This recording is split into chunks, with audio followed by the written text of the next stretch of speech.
Hi, I'm Kevin Allocca. I'm the trends manager at YouTube, and I professionally watch YouTube videos. It's true. So we're going to talk a little bit today about how videos go viral and then why that even matters. We all want to be stars, celebrities, singers, comedians. And when I was younger, that seemed so very, very hard to do. But now web video has made it so that any of us or any of the creative things that we do can become completely famous and a part of our world's culture. I mean, any one of you could be famous on the internet by next Saturday. But there are over 48 hours of video uploaded to YouTube every minute. And of that, only a tiny percentage ever goes viral and gets tons of views and becomes a cultural moment. So how does it happen? 3 things: tastemakers, communities of participation, and unexpectedness. All right, let's go. Oh my God, oh my God! Oh my God! Woo! Oh, wow! Last year, Bear Vasquez posted this video that he had shot outside his home in Yosemite National Park. In 2010, it was viewed 23 million times. This is a chart of what it looked like when it first became popular last summer.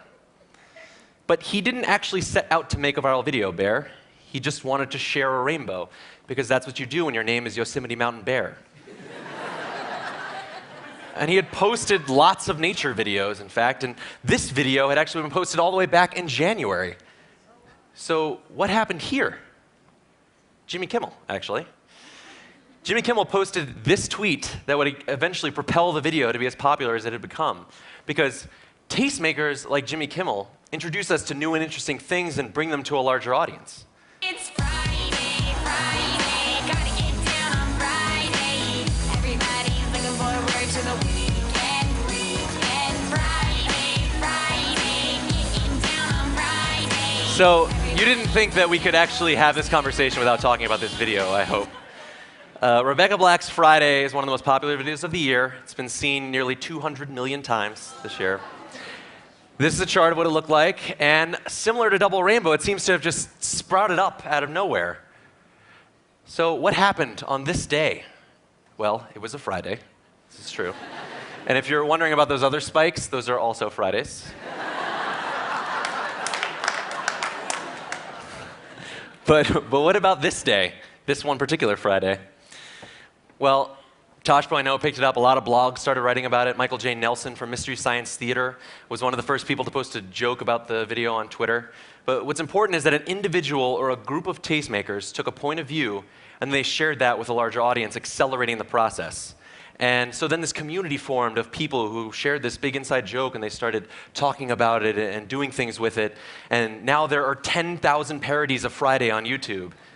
Even in the first 7 days, there was one parody for every other day of the week.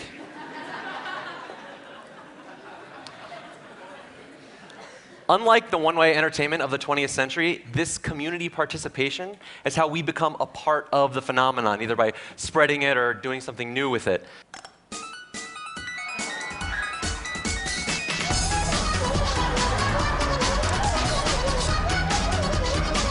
So, Nyan Cat is a looped animation with loop music. It's this, just like this. It's been viewed nearly 50 million times this year. And if you think that that is weird, you should know that there is a 3-hour version of this that's been viewed 4 million times.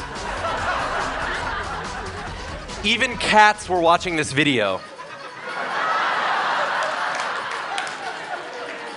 Cats were watching other cats watch this video.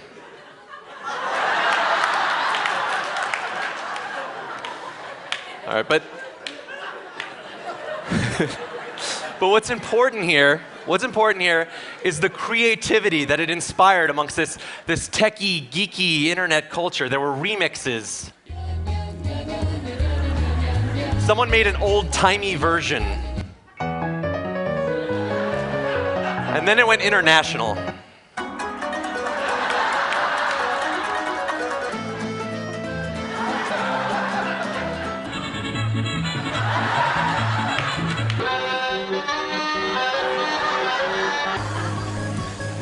An entire remix community sprouted up that brought it from being just a stupid joke to something that we could all actually be a part of.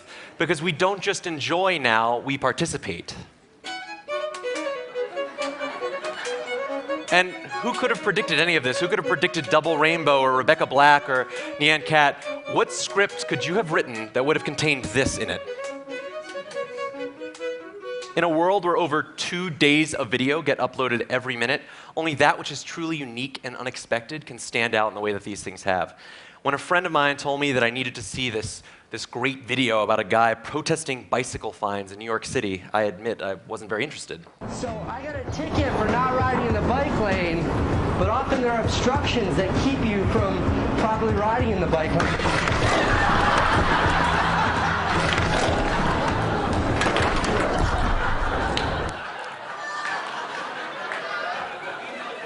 Yeah. By being totally surprising and humorous, Casey Neistat got his funny idea and point seen 5 million times. And so this approach holds for anything new that we do creatively.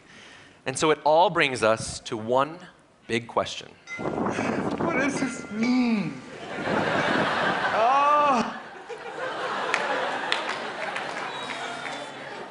What does it mean? Tastemakers, creative participating communities, complete unexpectedness. These are characteristics of a new kind of media and a new kind of culture where anyone has access and the audience defines the popularity. I mean, as mentioned earlier, one of the biggest stars in the world right now, Justin Bieber, got his start on YouTube.